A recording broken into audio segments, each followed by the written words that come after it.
कृष्णा, क्षमा चाहेंगे, किसी टेक्निकल एरर के कारण बीच में रिकॉर्डिंग ऑफ हो गया था। तो यस, तो हम लोग चर्चा कर रहे थे सोने की खान और सोने के अंश के विषय में। तो जिस प्रकार से जो है सोने की खान में क्या बोलेंगे, अपार सोना है या असीम सोना है, लेकिन एक अंश बहुत ही सीमित होता है, वो तो बहुत छोटा सा कण होता है।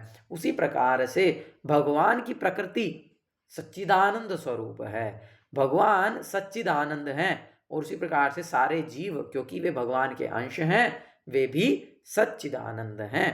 किंतु किस प्रकार से, जिस प्रकार से सोने की खान और सोने के एक कण में अंतर होता है, उस प्रकार से भगवान और जीव में अंतर होता है। हाँ, जैसे कि इसको और सरल उदाहरण के साथ मैं समझाने का प्रयास करता हूं।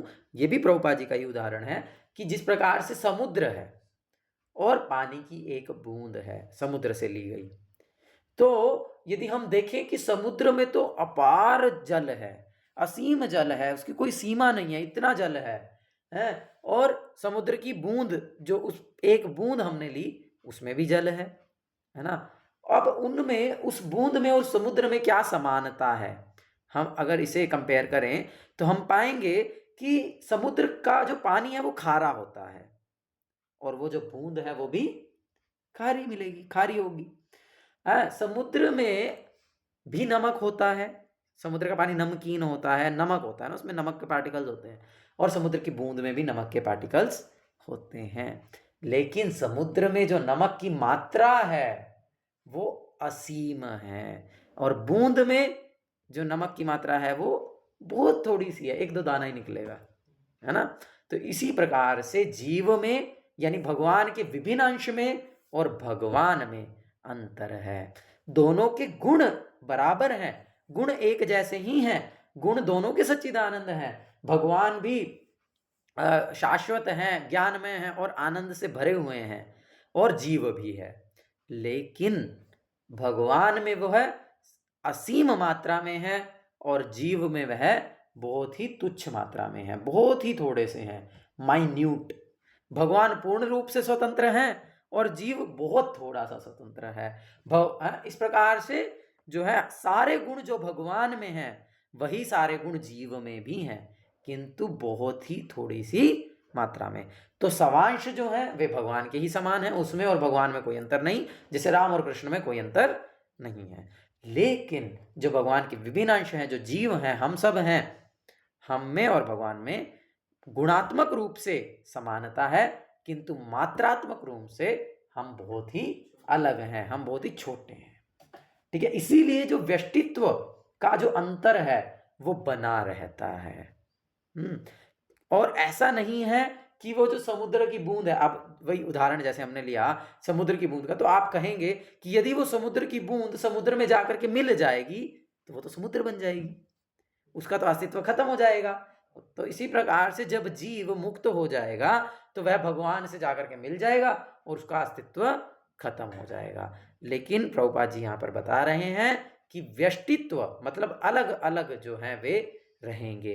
जीव और भगवान सदैव ही अलग रहते हैं, वे कभी भी एक नहीं हो जाते, व्यष्टि रहते हैं, हमेशा अलग रहते हैं।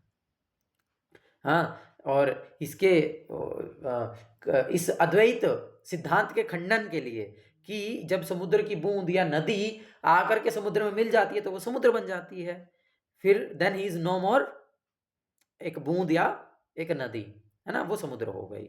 लेकिन यदि हम अद्वैत की बात कहें जिसका अर्थ है कि सब कुछ एक ही है, तो सिद्धांत का खंडन इस प्रकार से हो जाता है कि समुद्र में बहुत सारे जीव भी हैं, है ना। यदि हम अद्वैत सिद्धांत के अनुसार देखें तो जीव क्या है, जीव तो भगवान ही है। जिस प्रकार से समुद्र का जल इवेपोरेट होकर के, क्या बोलते हैं, वाष्पीकरण के माध्यम से बादल बनता है, बादल से पहाड़ों में वर्षा होती है, वर्षा होने से वह जल, फिर वह बूंदें नदियां बनती हैं, और फिर वो नदी आकर के वापस समुद्र में मिल जाती है और फिर से समुद्र बन जाती है। उसी प्रकार से जीव पहले भगवान था, अभी भगवान को भूल गया तो अपने आप को अलग समझ रहा है, फिर से जब वो समझ लेगा कि मैं ही भगवान हूं, या जब वो मुक्त हो जाएगा तो वो फिर से भगवान बन जाएगा। तो इसको कहते हैं अद्वैत सिद्धांत।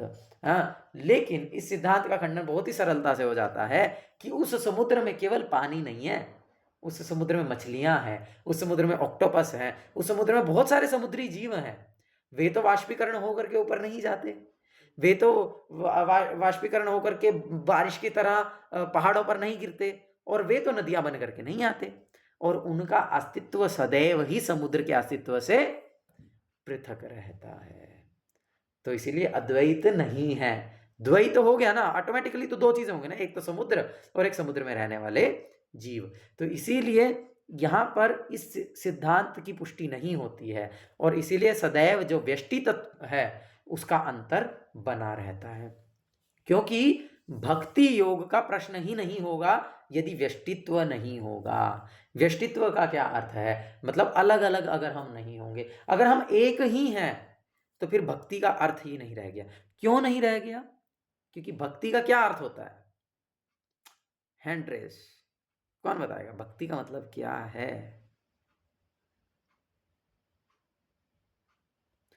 अरे यार, यस उद्धव प्रभु।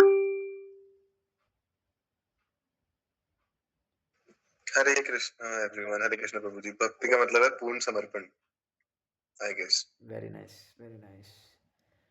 यस मोहित प्रभु। हरे कृष्णा प्रभु।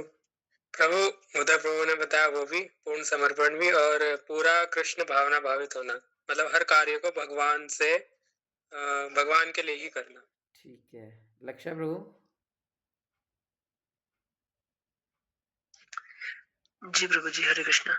क्या है प्रभु जी, जो प्रभु ने कहा वो तो है ही, हाँ वो तो है पूर्ण ही, समर्पण आगे भी बढ़ो। है, हाँ। और कृष्ण भावना भावित भी है, और भक्ति इसलिए करते हैं ताकि हम भगवान के निकट जा पाए। नहीं वो, हाँ वो सब ठीक है, but I am asking for the meaning. भक्ति योग का अर्थ क्या है? और कौन बताएगा? गौरव प्रभु।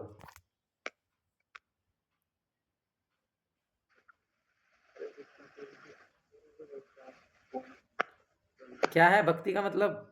क्या कर रहे हो आप?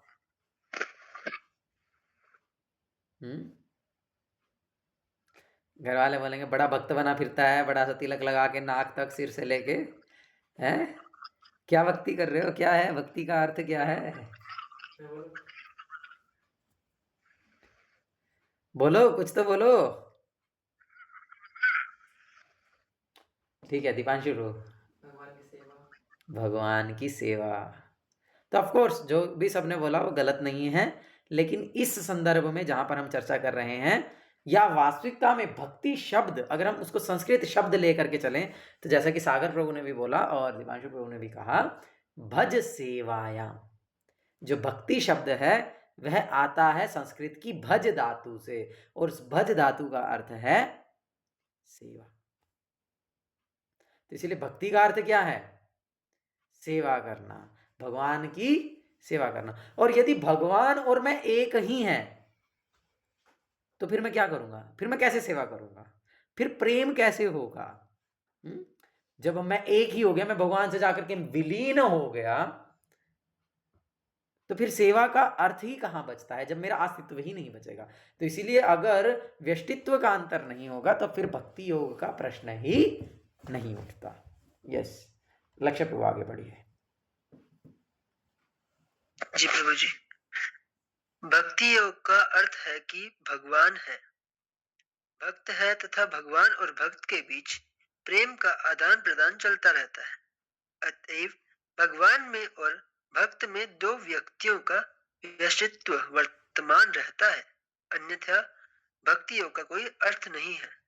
यदि कोई भगवान जैसे दिव्य स्तर पर स्थित नहीं है तो वह भगवान की सेवा नहीं कर सकता। उदाहरणार्थ, राजा का निजी सहायक बनने के लिए कुछ योग्यताएं आवश्यक है। इस तरह भगवत सेवा के लिए योग्यता है कि ब्रह्म बना जाए या भौतिक कलमश से मुक्त हुआ जाए। वैदिक साहित्य में कहा गया है, हरे कृष्णा, ब्रह्मैव सन जी प्रभु जी, ब्रह्म नहीं बनना है, ब्रह्म, इट्स नॉट भ, ये ब है। मतलब केयरफुली पढ़ना चाहिए, मीनिंग बिल्कुल बदल जाता है। ब्रह्म ब्रह्म बना जाए तो ब्रह्म नहीं बना है, ब्रह्म, ब्रह्म, हाँ, ब्रह्म ब्रह्म, हाँ, ब्रह्म, ब्रह्म हाँ, ब्रह्म, ब्रह्म भी बोल सकते हैं, बट नॉट भ, नहीं, भ साउंड नहीं होना चाहिए। यस, ब्रह्मैव सन ब्रह्माप्यति, पेति, यस। इसका अर्थ है कि गुणात्मक रूप से मनुष्य को ब्रह्म ब्रह्म ब्रह्म से एकाकार हो जाना चाहिए, लेकिन ब्रह्म तत्व कोई बात नहीं, कोई बात नहीं। ब्रह्म ब्रह्मत्व, तत्व प्राप्त करने पर मनुष्य व्यष्टि आत्मा के रूप में अपने शाश्वत ब्रह्म स्वरूप को खोता नहीं। यस। तो इसीलिए जो है, जिस प्रकार से राजा की सेवा करने के लिए, राजा का बॉडीगार्ड बनने के लिए, अभी आप समझ सकते हो प्रधानमंत्री की इतनी सारी सिक्योरिटी है, राष्ट्रपति की सिक्योरिटी है, तो ऐसे ही तो कोई मेरे जैसा टुच्चा पुच्चा बंदा जाके तो वहाँ पे गन लेके खड़ा नहीं हो सकता है। तो इसके लिए कोई योग्यता चाहिए ना, योग्यता अर्जित करनी पड़ेगी उसके लिए। भैया पता नहीं क्या क्या होते हैं, मेरे को पता नहीं, आप लोग जानते होंगे। तो इसीलिए राजा का निजी सहायक बनने के लिए जिस प्रकार से योग्यता की आवश्यकता है, उसी प्रकार से भगवान की सेवा करने के लिए भी हमें कुछ योग्यता की आवश्यकता होती है। और वह योग्यता क्या है? ब्रह्मभूत स्तर। वह योग्यता यही है कि हमें उसके लिए क्या करना होगा? तीनों गुणों से परे जाना होगा। जब हम वास्तविकता में भगवान की सेवा तो तभी प्रारंभ होती है जब हम तीनों गुणों से परे हो जाते हैं। उससे पहले तो हम गुणों के अनुसार ही चल रहे होते हैं। तो लेकिन इसीलिए हमको क्या करना है? तीनों गुणों से परे होने का प्रयास करना है। और उसके लिए हमें क्या करना है? भक्ति योगेन सेवते, भगवान की प्रेममयी सेवा करनी है। भक्ति का अर्थ है प्रेममयी सेवा। केवल सेवा भी नहीं है, वहां पर प्रेम पूर्वक सेवा है, क्योंकि जहां प्रेम होता है, भक्ति का अर्थ प्रेम है, और जहां प्रेम होता है वहां सेवा स्वतः होती है। जैसे मैं बहुत बार उदाहरण देता हूं कि मान लीजिए एक पत्नी है और वो मेकअप कर रही है, पति ऑफिस से आया है और पत्नी लगी है, और पति बोल रहा है मुझे थोड़ा पानी पिला दो। हाँ हाँ वो है ना, फ्रिज में रखा है, पीला। उधर तो अच्छा ठीक है, पानी पी लिया। अच्छा भूख भी लगी है, कुछ खाना तो खिला दो। हाँ मैंने पहले बना दिया था, मुझे भूख लगी थी, मैंने खा लिया, और तुम्हारे लिए मैंने रखा है, गर्म करना है तो कर लो, नहीं तो ऐसे खा लो। लेकिन मैं तुमसे बहुत प्रेम करती हूँ, मैं तुम्हें अपने से, अपनी जान से भी ज्यादा प्रेम करती हूँ। तो इज इट प्रेम? क्या यह प्रेम है? नहीं। जब पति थका हारा ऑफिस से घर आए, पत्नी अपने सारे काम छोड़ करके पति को पानी पिलाए, उसको गरम गरम खाना बना करके खिलाए, तो स्वतः पता लग जाएगा कि पत्नी पति से कितना प्रेम करती है। उसे बोल करके एक्सप्रेस करने की भी आवश्यकता नहीं है। उसी प्रकार से जहां प्रेम होता है वहां सेवा होती है। तो इसीलिए भक्ति का अर्थ है प्रेम, और प्रेम है तो क्या करेंगे? सेवा करेंगे, स्वेच्छा से, अपनी इच्छा से सेवा करेंगे। ये नहीं बस मुझे बोल दिया बर्तन धोने एक टाइम के, ठीक है मेरी ड्यूटी है एक टाइम के बर्तन धोने की है, धो दिए, काम खत्म। नहीं, यहाँ पर स्वेच्छा से सेवा करनी है। आपको दिख रहा है कि कहीं पर गंदगी पड़ी है तो यू शुड, आप उसे क्लीन कर सकते हैं। आपको कहीं पर दिख रहा है कि किसी भी प्रकार से मेरी सहायता की, मैं यहाँ पर कुछ कर सकता हूँ, आई शुड डू इट। ये है वॉलंटरी सर्विस, है ना, स्वेच्छा से की जाने वाली सेवा। और जहां प्रेम होता है वहां हम स्वेच्छा से सेवा करते हैं। तो इसीलिए भक्ति योगेन सेवते। अब एक जो शब्द है वो यहाँ पर बहुत ही महत्वपूर्ण है, प्रभुपाद जी ने उसको उस प्रकार से एक्सप्लेन नहीं किया, आचार्य लोग किए हैं, बहुत महत्वपूर्ण है यहाँ पर। हाँ, ये शब्द अव्याभिचारेण, है ना। जो लोग पहले क्लास में सुने होंगे शायद वो तो जानते होंगे, लेकिन ये शब्द आपने सुना होगा, एटलीस्ट नॉट अ तो ये तो सुना होगा। यस, सुना है व्याभिचार शब्द? व्याभिचार शब्द नहीं सुना है? इंग्लिश में बोलते हैं प्रोस्टिट्यूशन। अब समझ गए? तो व्याभिचार का अर्थ होता है प्रोस्टिट्यूशन, वैश्यावृत्ति। और यहां पर क्या बोल रहे हैं भगवान? भक्ति करनी है, सेवा करनी है, प्रेम करना है, लेकिन कैसा प्रेम करना है? अव्याभिचारेण, बिना विचलित हुए, साधारण भाषा में कहा जाए तो। लेकिन अगर हम इसको एक्चुअल में समझने जाएंगे तो इसका क्या मतलब हुआ? जिस प्रकार सती स्त्री के समान, प्रभुपाद बोलते हैं श्रीमद् भागवतम में कि भक्ति हमें किस प्रकार से करनी है? एक सती स्त्री के समान भक्ति करनी है। जिस प्रकार से एक वैश्या है, वो तो कहीं पर भी उसको मिल जाएगी, she just wants the clients, है ना। लेकिन जो सती स्त्री है, उसके लिए जो उसके पति का स्थान है वो पति का ही रहेगा। वो स्थान ताऊ भी नहीं, ताऊ मतलब उसका जेठ भी नहीं ले सकता है, उसका देवर भी नहीं ले सकता है, कोई पराया पुरुष तो मतलब ही नहीं। वो होती है ना सती स्त्री। तो उसी प्रकार से जब हमें भक्ति योगेन सेवते करना है, हमें भगवान की दिव्य प्रेममयी सेवा करनी है, तो वह कैसी होनी चाहिए? अव्याभिचारेण, व्याभिचार नहीं करना है। ये नहीं चलो आज सोमवार है तो आज शिव जी का व्रत रख लेते हैं, आज शिव जी को जल चढ़ा दिया, मंगलवार है चलो हनुमान जी के मंदिर में चलते हैं, वीरवार है तो चलो जी पीर पे चलते हैं, शनिवार है तो चलो शनिदेव को जेल चढ़ा आते हैं, और ऐसा कर लेते हैं और वैसा कर लेते हैं ना। ये तो फिर व्याभिचार हो गया। तो यहाँ पे क्या बोल रहे हैं? अव्याभिचारेण केवल कृष्ण। मतलब इसका अर्थ ये नहीं है कि पत्नी, यहाँ पे कोई मिसअंडरस्टैंड कर सकता है, लेकिन इस अब जो एक सती स्त्री के लिए उसके पति का स्थान है वो पति का ही रहेगा। इसलिए एक भक्त के लिए यदि वो 3 गुणों से मुक्त होना चाहता है तो उसके लिए जो कृष्ण का जो स्थान है वो कृष्ण का ही रहेगा। हाँ, अब इसका मतलब ये थोड़ी है कि भाई वो किसी दूसरे पति, कोई दूसरे पुरुष को सम्मान ही नहीं करेगी स्त्री, ऐसा थोड़ी है। वो अपने जेठ को भी प्रॉपर रिस्पेक्ट देगी, अपने देवर को भी प्रॉपर रिस्पेक्ट देगी, अपने दूसरे और लोगों को भी, अन्य पुरुषों के साथ भी उचित व्यवहार करेगी। ऐसा नहीं है कि उनका अपमान कर देगी या उनकी अवहेलना करेगी, ऐसा नहीं कहा गया है ना, या इसका अर्थ ऐसा नहीं है। तो इसे हमें मिसअंडरस्टैंड नहीं करना है। इसका अर्थ ये नहीं है कि हम दूसरे देवी देवताओं की पूजा नहीं कर सकते हैं, या हम उन्हें, या जैसे मतलब शिव जी को जल नहीं चढ़ा सकते हैं, या मंगलवार के दिन हम हनुमान जी के मंदिर में नहीं जा सकते हैं, ऐसा नहीं कहा गया है।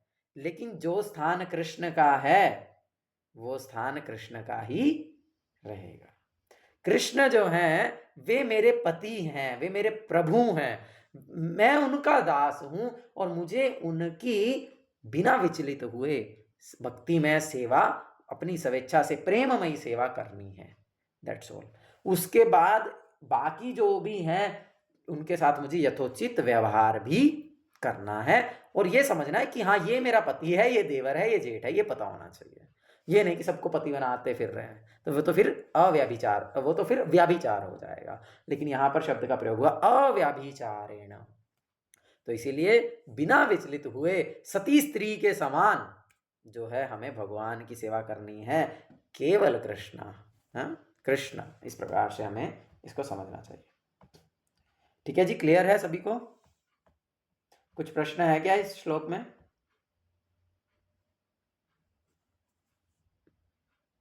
चलो, एक और बड़ा ही सुंदर श्लोक जिसमें प्रभुपाद ने बढ़िया से मायावाद का खंडन किया है, और बहुत बार प्रभुपाद इस श्लोक को कोट किया करते थे अद्वैतवाद का खंडन करने के लिए। अद्वैतवाद को ही हम मायावाद कहते हैं, तो अद्वैतवाद का खंडन करने के लिए प्रभुपाद बहुत बार इस श्लोक को यूज किया करते थे। ये भी इंपॉर्टेंट श्लोक है, यदि याद कर सकते हैं तो बहुत अच्छी बात है, नहीं तो एटलीस्ट इसकी पहला फ्रेज जो है वो तो सबको याद होना ही चाहिए, विच इज ब्रह्मणो ही प्रतिष्ठाहम्, ब्रह्मणो हि प्रतिष्ठाहम्, ब्रह्मणो हि प्रतिष्ठाहम्, ब्रह्मणो हि प्रतिष्ठाहम्, अमृतस्य व्ययस्य च, अमृतस्य अव्ययस्य च, अमृतस्य अव्ययस्य च,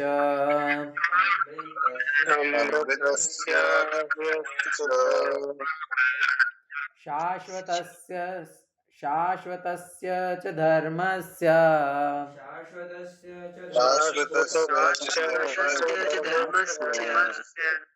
सुखस्य एकान्तिकस्य च, सुखस्य एकान्तिकस्य च सुखन्ते एकान्ति तो मैं भी कभी इस पूरे श्लोक को एक्चुअली में पढ़ा नहीं था, मतलब ऐसा लग रहा है कि मैं फर्स्ट टाइम ही पढ़ रहा हूँ, क्योंकि हम प्रभुपाद से इतना ही सुने हैं बस, ब्रह्मणो ही प्रतिष्ठाम, ब्रह्मणो ही प्रतिष्ठाम, ये अच्छे से याद है, लेकिन बाकी श्लोक तो मैं भी, मुझे ऐसा लग रहा है कि फर्स्ट टाइम पढ़ रहा हूँ मतलब श्लोक मीन्स संस्कृत बहुत समय के बाद पढ़ रहा हूँ।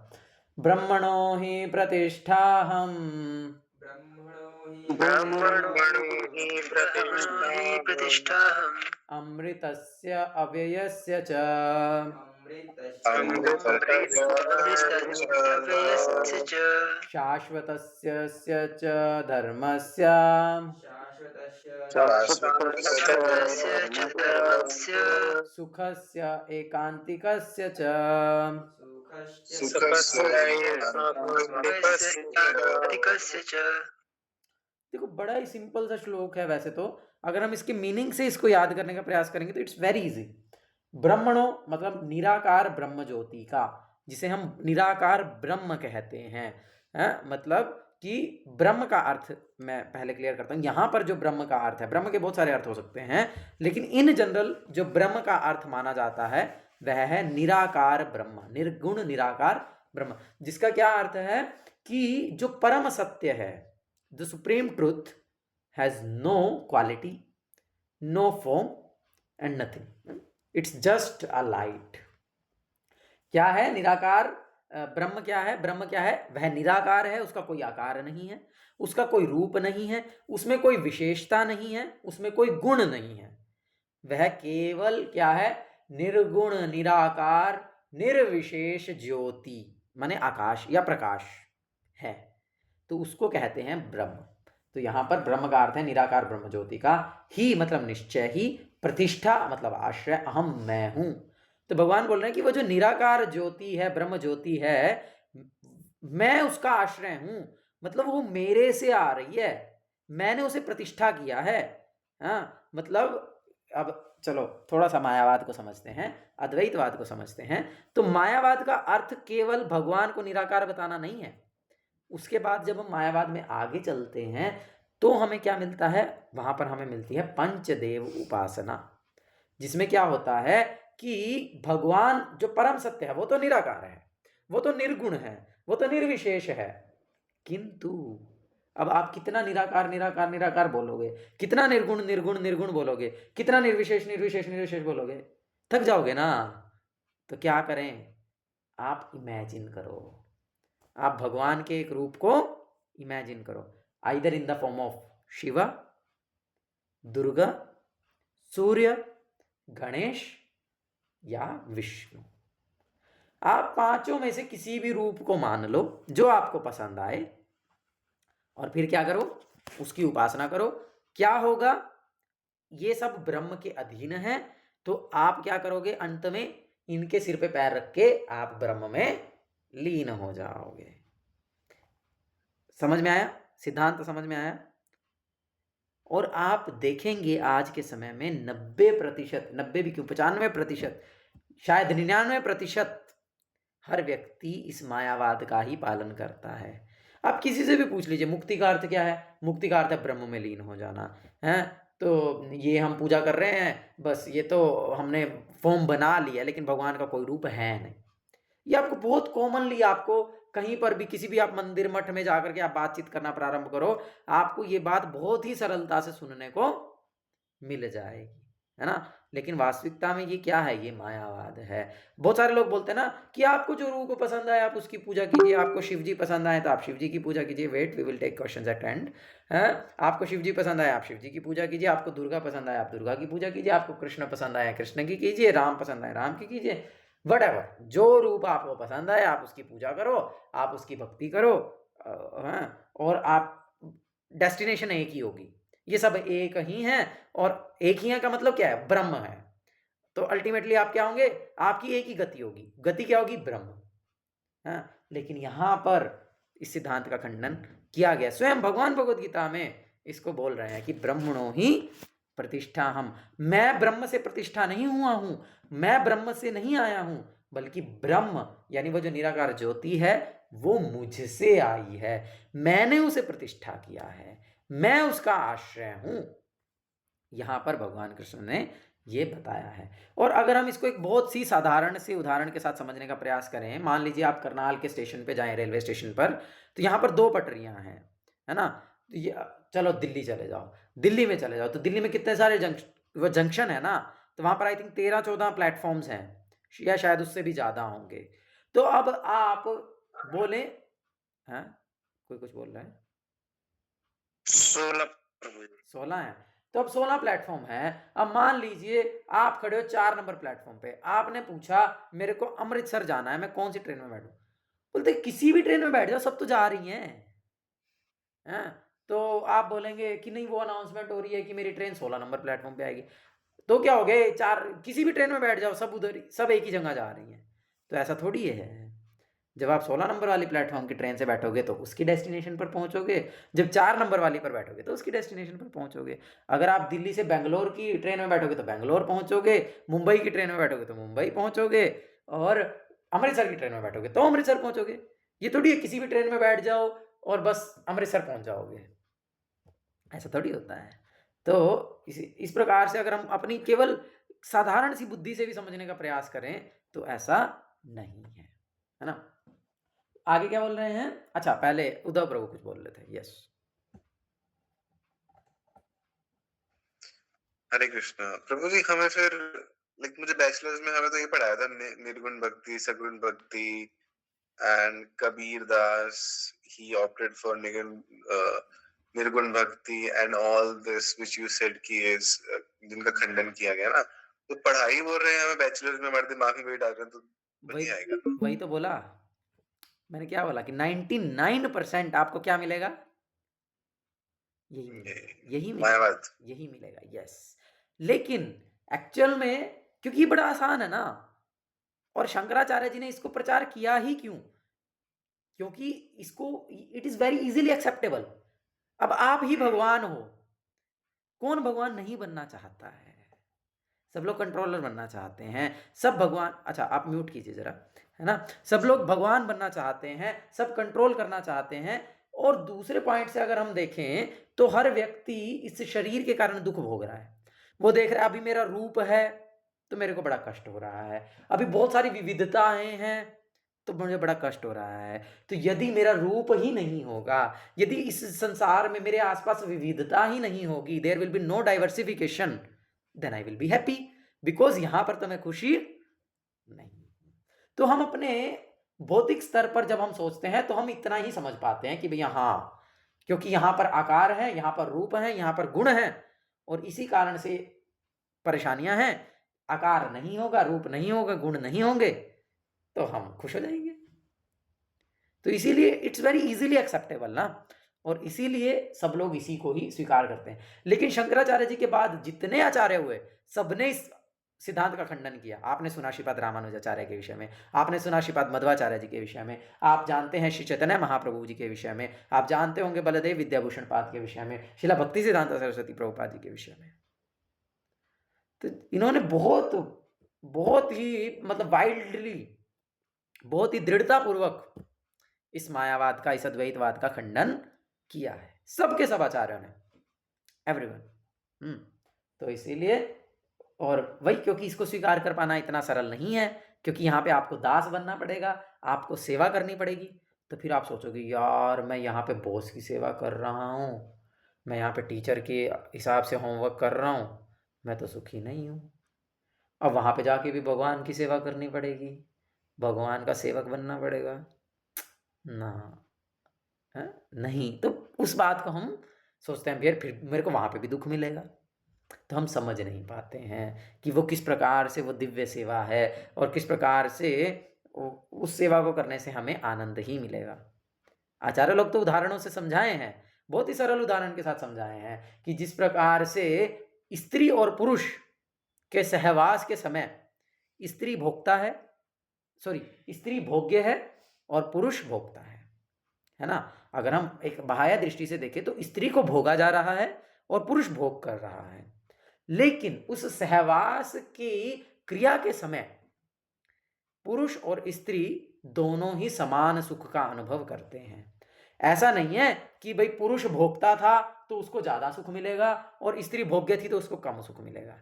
ऐसा नहीं होता है, दोनों को समान ही सुख मिलता है। उसी प्रकार से, अब ये भौतिक उदाहरण है, अब हम इसको लेकर के चलते हैं आध्यात्मिक दृष्टिकोण में। तो उसी प्रकार से हम सारे जीव, हम प्रकृति हैं, हम भगवान के द्वारा भोग्य हैं और भगवान भोक्ता हैं। तो जब हम अब इसको थोड़ा सा मैं उसी उदाहरण में वापस चलता हूं पहले, कि जिस प्रकार से यदि जो स्त्री है, यदि वो पुरुष के भोग में सहायता करेगी, यदि वो पुरुष को सुख देने का प्रयास करेगी, तो उसको भी स्वतः सुख मिल जाएगा, है ना, उतना ही सुख मिलेगा जितना पुरुष को मिल रहा है। उसी प्रकार से हम सब प्रकृति हैं, और यदि हम भगवान, वास्तविक पुरुष, भोक्ता, परम पुरुष भगवान कृष्ण को यदि हम भोग देने का प्रयास करेंगे, यदि हम उन्हें सुख देने का प्रयास करेंगे, यदि हम उनको आनंद देने का प्रयास करेंगे, तो रेसिप्रोकेशन में हमें भी उतना ही सुख मिलेगा, रेसिप्रोकेशन में हमें भी उतना ही आनंद मिलेगा, रेसिप्रोकेशन में हमें भी उतनी ही संतुष्टि मिलेगी। तो इस प्रकार से हम समझ सकते हैं। लेकिन अब इस चीज को हर व्यक्ति साधारणतः नहीं समझ सकता, इसको समझने के लिए बुद्धि चाहिए। तो इसीलिए जो है यहाँ पर भगवान देखो कितना क्लियर बोल रहे हैं, ब्रह्मणो ही प्रतिष्ठा हम, कि मैं ब्रह्म से नहीं आया हूं, ब्रह्म मुझसे आया है। लेकिन लोग इसको स्वीकार नहीं कर पाते हैं। आगे क्या बोल रहे हैं, अमृतस्य, जो कि अब निराकार ब्रह्म कैसा है, अमृतस्य, मरता नहीं है, शाश्वत है, सदैव रहता है, अमर है। अव्ययस्य, व्यय शब्द सुना होगा ना, व्यय माने खर्च करना। हम खर्च कर देते ना, मेरे पास 1000 रुपए थे, मैंने व्यय कर दिए, अब वो 0 हो गए, मतलब नष्ट हो गए, खत्म हो गए। लेकिन निराकार ब्रह्म कैसा है, अव्ययस्य, जो कि व्यय नहीं होता, जो कि विनाश नहीं होता, जो कि अविनाशी है। शाश्वतस्य, शाश्वत है, हमेशा रहता है। धर्मस्य, धर्म का अर्थ होता है स्वरूप, तो जो वास्तविक स्वरूप है, स्वाभाविक स्वरूप है किसका, सुख का, तो वो जो है, तो इसलिए यहां पर, और मैं ही उस निराकार ब्रह्म का आश्रय हूं जो अमर्त्य, अविनाशी तथा शाश्वत है और चरम सुख का स्वाभाविक पद है। ठीक है जी, तात्पर्य कौन पढ़ना चाहेगा? यस, उद्धव प्रभु पढ़िए। हरे कृष्ण। ब्रह्म का स्वरूप है अमरता, अविनाशिता, शाश्वतता तथा सुख। ब्रह्म को दिव्य साक्षात्कार का शुभारंभ है। परमात्मा इस दिव्य साक्षात्कार की मध्य या द्वितीय अवस्था है और भगवान परम सत्य के चरम साक्षात्कार है। अतएव परमात्मा तथा निराकार ब्रह्म दोनों ही परम पुरुष के भीतर रहते हैं। 7वें अध्याय में बताया जा चुका है कि प्रकृति परमेश्वर की अपार शक्ति की अभिव्यक्ति है। अपरा शक्ति, भगवान इस अपार प्रकृति में, अपार नहीं है, अपरा है, अपरा, अपरा प्रकृति में परा प्रकृति को गर्भस्थ करते हैं और भौतिक प्रकृति के लिए यह आध्यात्मिक स्पर्श है। जब इस प्रकृति द्वारा बद्ध जीव आध्यात्मिक ज्ञान का अनुशीलन करना प्रारंभ करते हैं तो वह इस भौतिक जगत के पद से ऊपर उठने लगता है और क्रमशः परमेश्वर के ब्रह्म बोध तक उठ जाता है। ब्रह्म बोध की प्राप्ति आत्म साक्षात्कार की दिशा में प्रथम अवस्था है। इस अवस्था में ब्रह्मभूत व्यक्ति भौतिक पद को पार कर जाता है, लेकिन वह ब्रह्म साक्षात्कार में पूर्णता प्राप्त नहीं कर पाता। यदि वह चाहे तो इस ब्रह्म पद पर बना रह सकता है और धीरे धीरे परमात्मा के साक्षात्कार को और फिर भगवान के साक्षात्कार को प्राप्त हो सकता है। वैदिक साहित्य में इसके उदाहरण भरे पड़े हैं। चारों कुमार पहले निराकार ब्रह्म में स्थित थे, लेकिन क्रमशः वे भक्ति पद तक उठ गए। जो व्यक्ति निराकार ब्रह्म पद से ऊपर नहीं उठ पाता, उसके नीचे गिरने का डर बना रहता है। श्रीमद् भागवत में कहा गया है कि भले ही कोई निराकार ब्रह्म की अवस्था को प्राप्त कर ले, किंतु उससे ऊपर उठे बिना तथा परम पुरुष के विषय में सूचना प्राप्त किए बिना उसकी बुद्धि विमल नहीं हो पाती। अतएव ब्रह्म पद तक उठ जाने के बाद भी यदि भगवान की भक्ति नहीं की जाती, तो नीचे गिरने का भय बना रहता है। वैदिक भाषा में यह कहा गया है, रसो वै सह रस केवाय लब्धवानंदी भवति।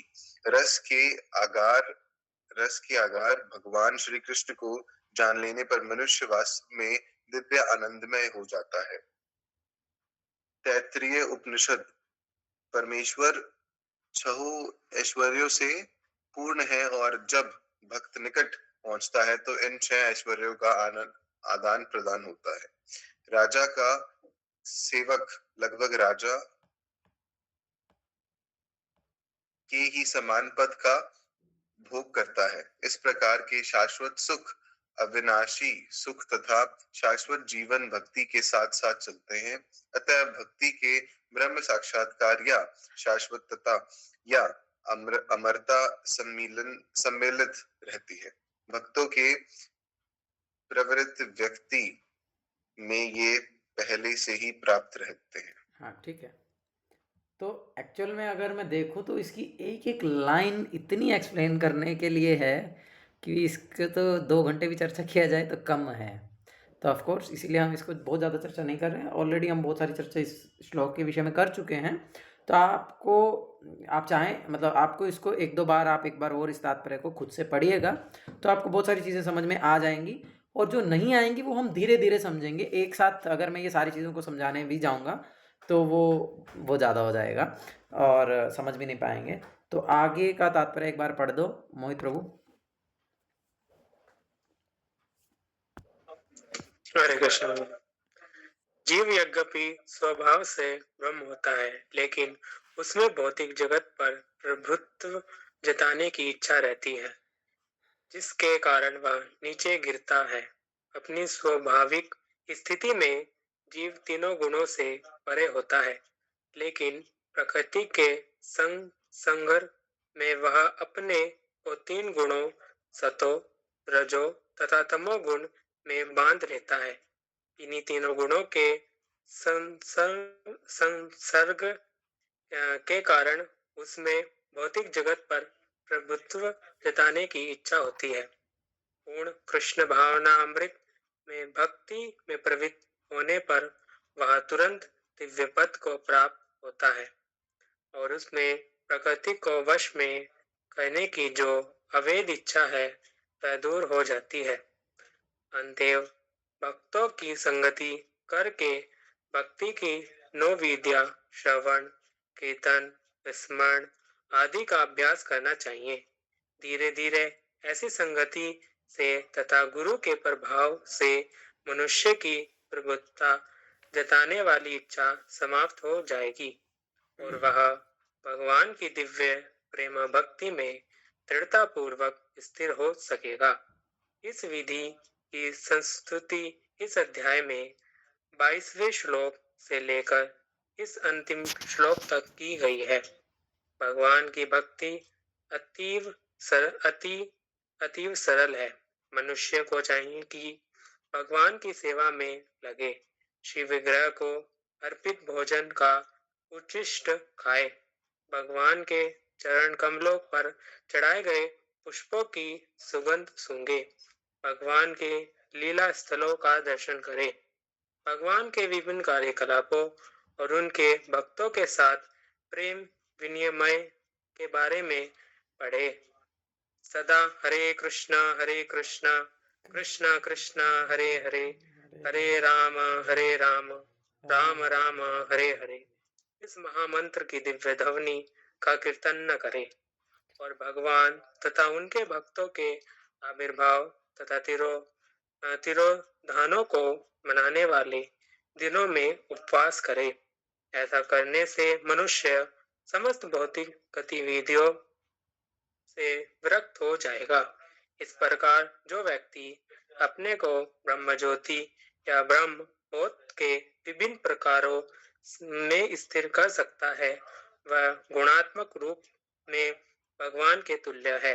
इसी प्रकार श्रीमद् भगवद गीता के 14वें अध्याय प्रकृति के 3 गुणों का भक्ति वेदांत तात्पर्य पूर्ण हुआ। हरे कृष्णा। तो बहुत बहुत बधाई हो, आप सबने 14वें अध्याय का अध्ययन कर लिया है।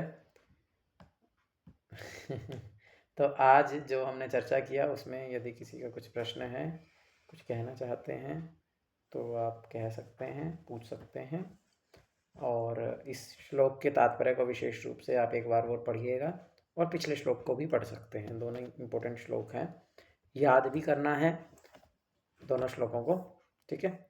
तो yes, now I will take the questions related to today's class. आज जो हमने चर्चा किया उसके विषय में यदि किसी का कुछ प्रश्न है तो पूछ सकते हैं, हैंड रेस कर सकते हैं, ठीक है। तो किसी का प्रश्न नहीं है तो फिर हम आज का क्लास एंड करते हैं। हरे कृष्ण।